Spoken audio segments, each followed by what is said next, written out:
What is up, guys? It's your favorite transparent YouTuber, Transparent Hoodie, back on the mic to give you guys a deck profile. I feel like I haven't said that intro in like forever. I think I stopped saying that like maybe like 6 months ago or something like that. But anyway, I like the intro. I'm going to bring it back. I'm bringing back the intro. But today, I definitely want to give you guys some content for Legacy of the Duelist. So right now, this is pretty much the deck build. I think this is probably the best Blackwing deck in this game. I kid you not. Like, this deck is really, really, really good. Um, what I'm going to be doing in this video today is just showing you some of the setup pieces, explaining the deck a little bit, of course, for the people that are kind of confused about some of the card choices that's a part of the deck, and on top of like the mentality and like game plan that you want to have when going into games and matches and stuff like that, because not every quote unquote hand is a brick hand for this deck. You just need to hopefully have something that can maneuver around something that's not the most optimal, because that's the thing about this deck. This deck always has plays, but sometimes you do get hands that aren't the most optimal, and depending on what you're going up against, if you're going up against like tier 1 or decks that's considered to be tier 1 in this game, then you're gonna have like a rougher time. But like lower end decks like tier 2, tier 3, you probably have like a decent time. Like, you could probably draw shit for your next 2 turns against a tier 2 deck, against this deck, and you still probably be good. The only time you're gonna have a real hard time is when you play against like tier 0 in this game. Like I guess that like that spellcaster negate deck, Edenium, like Edenium spellcasters, like that deck is pretty nasty. Also, like, I would personally consider this deck to be tier 1, high tier 1, like, or it is either high or mid tier 1. Like, this deck is actually really, really good when you solidify like your good boards. On top of, like, in my personal opinion, like, this deck runs like a ridiculous amount of boss monsters, because you get yourself like full armored master, you get yourself Avermax, you get yourself Unchained Abomination, you get yourself a lot of great cards on probably your first turn, or if you want to be a little bit snarky, you can actually do this on your following up turn, but it's definitely unnecessary. Like, yes, the deck can bring out all of these different boss monsters, Savage Dragons, Full Armored Master, my fault, Infinity, Avermax, and Abomination on your one turn is not necessarily necessary. Again, if you're trying to be like a snarky duelist, you can. But for the most part, let me explain the card choices to you. So the overall deck is, believe it or not, is option based. So the deck functions as a beatdown, it functions as control, and it functions as spam heavy. Blackwings itself, I'm pretty sure everybody and their mom knows about the Blackwing archetype. It was a very popular archetype back when the format was a little bit different, when Gale was a little bit more abusable, and they actually had to like ban, well, not ban, but like, I think they limited Gale. I don't remember. It's either they limited Gale or put Gale at 1 or completely banned it. Like, the memory is escaping me, but Blackwings is very spam heavy. Like, these cards can just throw themselves out on board very, very quickly. So obviously, that's one very strong aspect of the deck. Most of the time, and the greatest benefit of the deck is that you face people that don't know what to negate, because nowadays, like, Blackwing decks are very different. Like, Blackwings is a very like splashable archetype, so it kind of runs with multiple different types of decks. So you can run Blackwings with something along the lines of Raid Raptors. You can run Blackwings and something along the lines of like a Chaos deck, where some Chaos deck uses Zephyro, so you could throw people off a bit. You can even run more Blackwing cards depending on the hybrid decks that you do make. And also, don't forget like the infamous deck, the Infinite Negate deck that was like plaguing Legacy for the longest time. But eventually, I feel like people just found a way above like Infinite Negate, which was like Nibiru. But most people don't run Nibiru in like the meta of like Link Evolution. Let me say Link Evolution. So a lot of people don't run Nibiru in the new meta that is Link Evolution, because, you know, there's new decks, there's stronger decks, so like there's better things than running a Nibiru, because Nibiru scuffs a lot of decks for the most part. But okay, you guys understand the 3 aspects of the deck: spam heavy, control, and beatdown. So if you don't know those terms, or the way how I utilize those terms, pretty much spam, I already explained it. Beatdown is when you bring out powerful and strong boss monsters that most of the time cannot get destroyed easily. Like, your opponent will have definitely a hard time destroying them. And then control just means that when it comes to your opponent's play and what they play on board, you have a good time controlling what they're playing. So you can negate, you could stop, you can completely just like stun their plays altogether. So this deck can do all of those things in a turn. So I'm gonna have some like quote on like practice duels or like practice demonstrations showing you guys what the deck can pretty much do. But the most important card, your turn one, is Simoon, 2 or 3 level 4 Blackwing monsters. That's why I run Decay. Decay is probably one of the most obscure Blackwing monsters that you really don't see much of, but this card is really powerful and really good only because it's a modifiable level 4 tuner monster where it can modify its level by increasing it by 1 or reducing it by 1. And on top of that is just a good like level 4 monster that you could throw out there every now and then with like a low enough attack so that you can actually like draw it or get it with Black Whirlwind. But yeah, so pretty much you just need turn one Simoon and 1 Blackwing monster. Doesn't matter what it is. Depending on like, yeah, that's a beautiful setup right there. You just need 1 Simoon and 1 Blackwing monster. And then boom, you got your combo right there. Depending on what your opponent negates, then it's going to be a little bit tricky maneuvering that. But for the most part, turn 1, you just need 1 Simoon, 1 Blackwing monster. Doesn't matter what it is. And then you can pretty much go off. Other times, if you don't have Simoon, other combo plays that's really good is probably like at least two level 4 Blackwing monsters, preferably one, at least one of them have to be able to special summon themselves. At least one of them. So if you have like a Uster, you want like Chris or Bora. Or yeah, you want Chris or Bora in your hand because they can special summon themselves. But besides that, that's pretty much it. Like 1 level 4 Blackwing monster. So it could be Uster, it could be Decay, it could be Chris, Bora, doesn't matter. The other one just needs to be able to special summon itself. So if you get Decay, or if you get Uster, if you get Zephyros, you have to have a Bora or a Chris in your hand just to help you out a little bit. And the third card, I'll probably say another Blackwing monster that can special summon itself, like Gale, Orochi, and Gladius, just so you can set yourself up for some crazy plays, because that setup, it allows you to go in for your more like deadlier plays later on, because the thing that I made this whole deck around or revolve around is your turn 1. So most of the time you have to, it's optional. It's very, very optional. When I play this game, I always go first. Like I always choose to go first. Can this deck go second? 100% yes. But I would definitely say that when it comes to going second, you need to have like a very firm understanding of what you're going into and how you're going about your duel, because that's going to be very important. Matchup knowledge with Blackwings is super, super important, because there's certain things that you don't want to do against certain deck types that you kind of want to just be a little bit passive on. Like this deck is all about your level of IQ when it comes to just knowing Yu-Gi-Oh! In a nutshell. If you're a newer player, I feel like my deck is not straightforward. This deck is not very straightforward. Like you need to kind of have a good understanding of what you're going up against rather than what the deck can do. But these are the things that the deck can do. The side deck itself, there's not much to really say outside of cards that you can swap out utility for, because this is a very heavy utility based deck. Blackwings cannot really be Blackwings is not powerful on its own, in my personal opinion. Outside of cards like Full Armored Master or Armored Master, Hawk Joe, and Raikiri, like Blackwings do have powerful cards, but the problem with Blackwings in this game and meta, it gets scuffed way badly by like super negate heavy decks. So that's why you need some of like the hand trap stoppage. You need monster stoppage. That's why you have like the effect veilers and the call by the grave. And also you need cards to be able to get into those plays. That's why I have Allure at 2. I mean, I have no choice to have it at 2 because the game only allows it at 2. And of course I have Monster Reborn just to recycle. And of course another stop if I'm facing a dark deck, which is like super polymerization.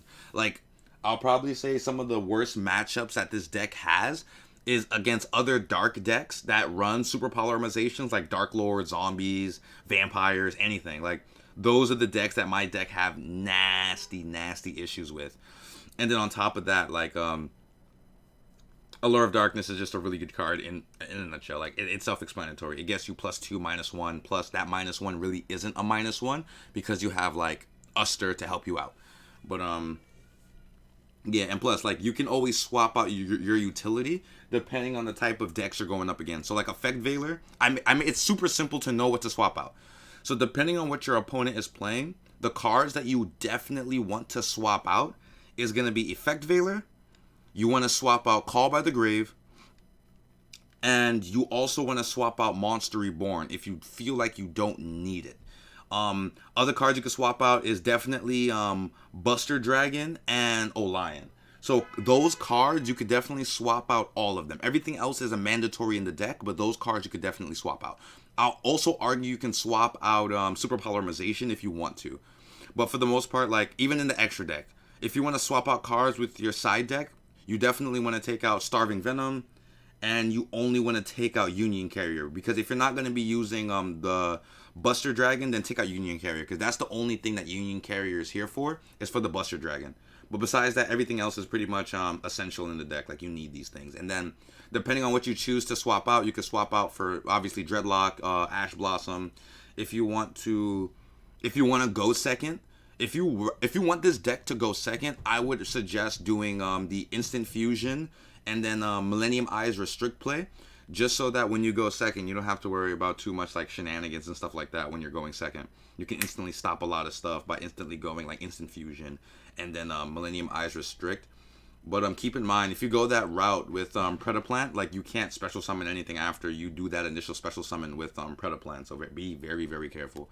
I would rather you like hopefully get Instant Fusion. I know it's at 1, or I run it at 1, but hopefully you can get Instant Fusion in your second draw and then just go off like that, because that's the most beneficial way to kind of like have that play. But yeah, all right, so let me we're not gonna go online. I feel like that's unnecessary right now. We're just demonstrating the deck. So we'll duel against Kaiba, we'll do users, and let me just show you like how strong this deck is. Like, this deck is very, very powerful. Like, I'm not very high on the leaderboard because some people just farm and some people kind of just like, you know, cheat the system to get at certain spots. But I can honestly tell you, like, when I've played this deck, like, I've ran into no issues. Like, check this out. For example, boom. Allure of Darkness. And then it does, well, you never, okay, so this is very important.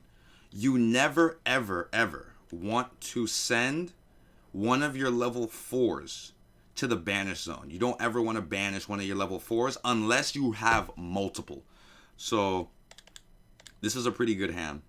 Obviously, you Black Whirlwind. I'm pretty sure most of you guys looking at this deck profile are Blackwing players, or if you're interested in the deck, then I'll keep on explaining, don't worry.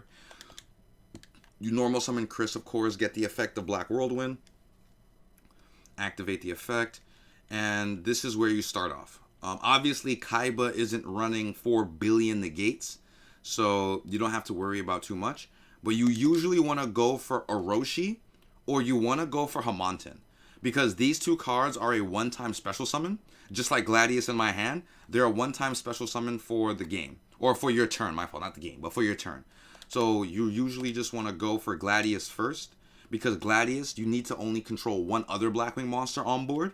Orochi, it doesn't matter how many you control, you can always special summon Orochi, and this is where you go off. So, first things first, you go for Wise. Once you go for Wise, Wise effect will activate, letting you special summon another Blackwing monster from your deck to the field. So, just like that. You always want to go for Zephyros. You always want to go for Zephyros. And I'm going to pause real quick. So, right now, usually my opponent, it depends on my opponent, but usually my opponent does not negate the Wise, which is really, really good for you because you want Zephyros, especially if you're going for the Simoon play. If you're going for the Simoon play, you definitely need Zephyros to bounce back the Black Whirlwind so you don't lose the Black Whirlwind on top of 1,000 life points. But let's keep on going. Obviously, if you're a Raid Raptor player, the next thing you want to do is obviously, oh, I didn't even know the volume was on. Let me lower the volume real quick. So next thing you want to do is Force. After you. And you always detach the Zephyros. Detach Zephyros. And in a situation like this, you can go for either Bora or you can go for Singing Lanius. But that's just being presumptuous if you believe your opponent doesn't have an answer for your Zephyros coming back from grave. Me personally, I always prefer to go for the Bora, only because like I don't know, like Bora to me, I rather more Blackwings being in my graveyard than anything.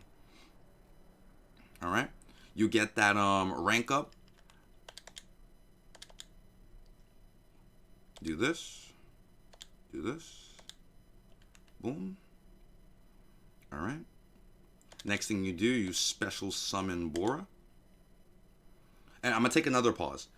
Another reason why you want to bounce back Black Whirlwind in some situations, other situations you might want to bounce back to Bora the Spear. But in most situations, the reason why you want to bounce back Black Whirlwind is if you drew into your super polymerization. So if you drew into your super polymerization, and let's say you have like a bunch of dark monsters that you can't extend your combos off of, right? If you have a bunch of dark monsters, what you can do is like you can super polymerization on your opponent's turn, get rid of Black Whirlwind because obviously at this point, if you have your combos already situated, you don't need it. And then you can get yourself starting Venom Dragon. That's some of the combo plays that I like going for. But let's keep on going. So next thing you do, you play IP. So once you play IP, now here's where matchup knowledge come into play. Because this is very important. This is super important. So depending on what I'm going up against, I don't like synchro. I don't like link summoning for Avramax or Abomination on my turn. Depending what I think I'm going up against off of my opponent's like setup play, I usually wait. If I'm going first, I usually wait to see what cards my opponent has during their main phase. Because mind you, this card effect only works on its main phase. And the card effect is, during your opponent's main phase, you can link summon on their turn. So keep that in mind. And when you do link summon with IP, the beautiful effect of it is the link monster that you newly summon with IP as link material pretty much is unaffected and cannot be destroyed by card effects. Well, not unaffected, but it cannot be destroyed by card effects. Let me clarify that. It can be it can't be destroyed by card effects. That's it. It's not unaffected, but it can't be destroyed.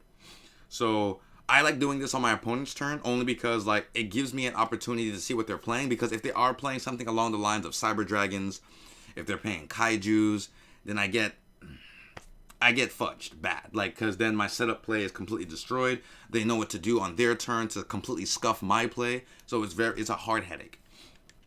I don't run into much things that are able to negate the IP effect, but I'll let you, yeah.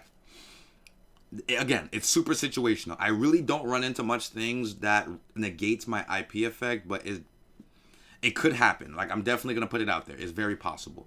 So right now, what you do next. So here's your negate and your control card. So boom. Cyber Dragon Infinity. This card is great for negating and for control. So when you use this card, it's an easy steal from your opponent. I'm pretty sure a lot of you guys are familiar with the card, but I'm just going to re-utter it just for the video's sake. But like, this card is great for control. You can pretty much steal a face-up only, a face-up attack position monster from your opponent. And depending on what effect that they use, whether it's a spell, trap, monster effect, you can negate the effect and destroy the card.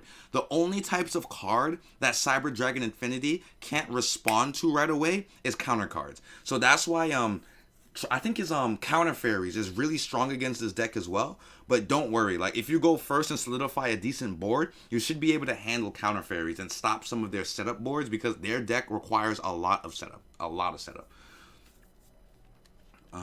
What else? So this is the most optimal turn. If I were you, and if you want to just like beef up your Cyber Dragon Infinity, the reason why we have this lingering Zephyros right here, what I usually like to do, I give my Cyber Dragon Infinity Zephyros just to boost it up to the 2500, and then you're set. Boom, end turn. I don't expect Kaiba to do anything crazy. Probably have like a dark hole or something. Okay. So this is what you want to do. On your opponent's turn, the response timing is going to instantly trigger itself, right? For IP. You want to activate IP's effect depending on what your opponent have. So sometimes I genuinely do like to go for Avramax, but if I know that my opponent is running crazy things in their extra deck, I will go for Abomination and lock them down with a Union Carrier play on my turn. So in this situation, we'll do this. We'll go for Crusadia. We'll go for the Crusadia card. Boom. All right. He activates his effect. It's fine. Because this deck, it requires a certain level of patience and a certain level of just, you have to be able to know what to negate and what to destroy. Like this hand right here is actually really good. So we don't have super polymerization like I mentioned before, so we could just reactivate Black Whirlwind. We can go for a Black Whirlwind play right now. Special summon Gale. Activate Black Whirlwind. We're not going to chain it. Add Harmonton to our hand. And this is where like we just get more negates coming in. More negates. Savage Dragon. Activate Harmonton's effect. Target this. Alright, now we have ourselves another negate on board. And it just keeps going like that. Most of this, yes, most of this can be stopped by your opponent. It could get super scuffed. Like, your opponent can completely stop you in your tracks. That's very possible. And then boom. Okay. But now you're in a safer situation. Even though like my opponent has 2 back rows, I'm not scared at all. Because now I have 1 negate that destroys. And I have 1 negate that just stops. So I usually just like to use Cyber Dragon Infinity. Sometime for monsters, depending on what you play. Because Thunder Dragons is very tricky when you negate and destroy. Because they get a lot of benefit off of the graveyard and their banish zone. So you got to be careful. L.O.T.D Savage Dragon, I usually like to negate Thunder Dragons with him because it keeps their asses on the field until it's my turn, so they don't get any extensions off of that. But all right, let's go. You see, and that's the tricky thing about when you have this negate setup. Counter traps are really good against this setup, or against my setup. So I have no choice. I have to end my turn. Good stuff, Kaiba. The CPU is doing, like, it's demonstrating stuff. So that's a good demonstration from the CPU. Counter traps are very good against this deck. So be careful. Next thing. We can Allure of Darkness. That's fine. I have faith. Alright. I'll do this. Just so, yeah. We could special summon this. Alright, next, normal summon my card right here. Alright, and then, like I said, you can keep on going ham. So you have options, and that's the beautiful thing about this deck. You'll always have options. So when it comes to this deck, right, what you can pretty much do is you can do pretty much whatever you want to set your mind to right now.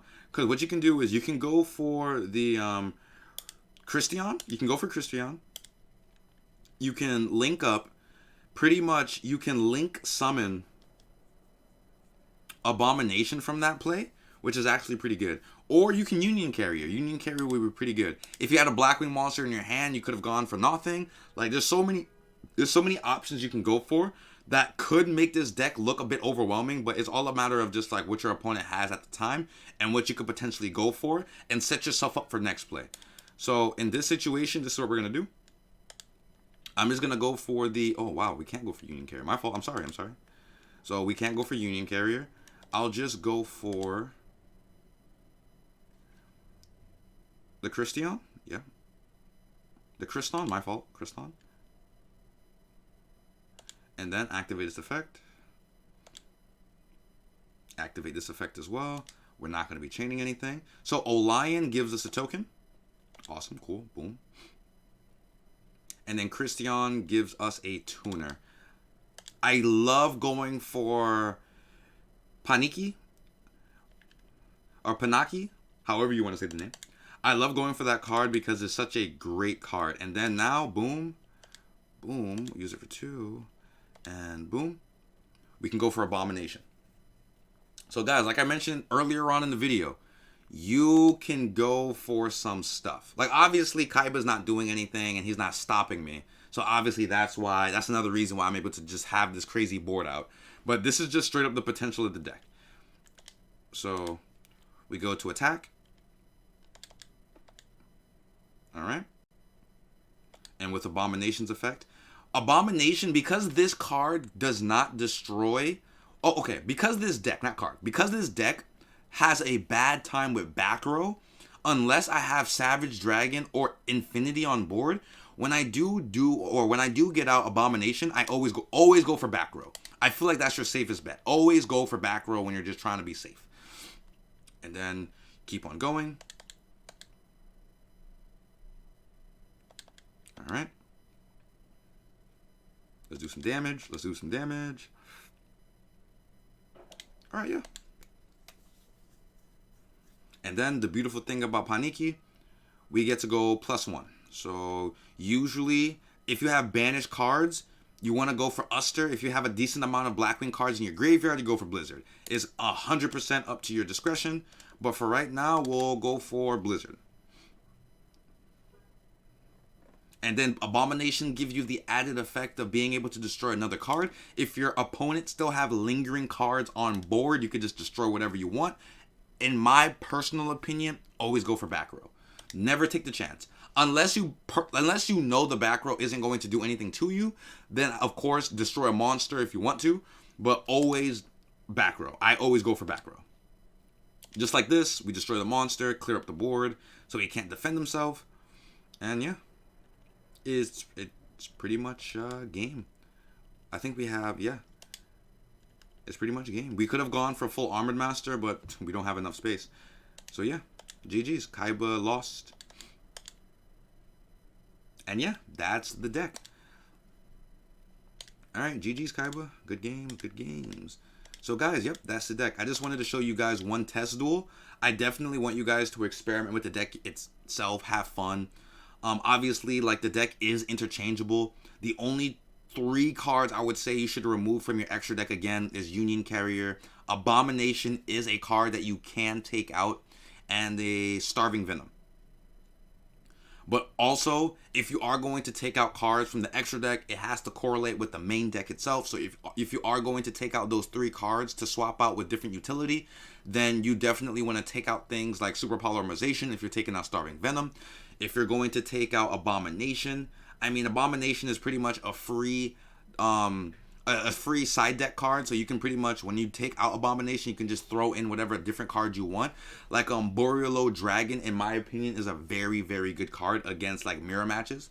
So if you're going up against like a mirror match with a person using a similar deck build like this, or if you're going up against just Avramax in general, L.O.T Dragon is a very good card against it, but it's pretty much card for card. So keep that in mind. L.O.T Dragon is a very good card in so many different situations. It's just the cost is kind of steep to bring it out because you need 3 monsters to bring it out. Effect monsters at that. So you just have to keep that in mind. But yeah. I also like this level 9 Christian monster.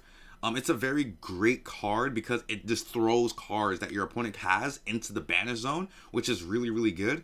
But you just have to be mindful that the cost of it is very steep again. Like you need 2 tuners plus 1 non-tuner monster. Not hard for their deck, but a card like this is very good like mid-game to late game. Your first turn, you clearly don't need this card, especially if you're going first. Like, I like to go first. I don't need this card all the time. This card is a good card like later game, but early game, it's very bad. Early game cards, I would say like Clearwing Synchro Dragon is an amazing early game card. Raikiri is an amazing mid game card. Like probably if the game makes it that long, like turn 4, turn 5, this card is very good depending on what your opponent is playing, of course. And then this is another card that you could swap out for Starving Venom Dragon.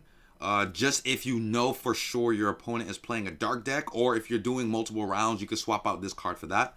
And this is just for stopping your opponent plays so you can get your plays out easier. So yeah. Guys, I really hope you like the deck. I really hope that you guys have fun with the deck. I've been loving this deck ever since the update for Link Evolution has came out, and I played this deck on literally every single platform, from PC, Switch, Xbox to PlayStation. I have this game on every platform. So this is the deck I love running. If you guys have any questions or any concerns or any just like lingering thoughts about the deck itself or any ways to improve it, please leave your thoughts in the comment section down below. I'm going to end this segment of the video, and I'm just going to show you a couple of just like random matches I had online just with the deck, just so you can see like the full extent of how powerful this deck could be. So you guys have yourselves a good one. You guys stay translucent. Your boy is out. Peace.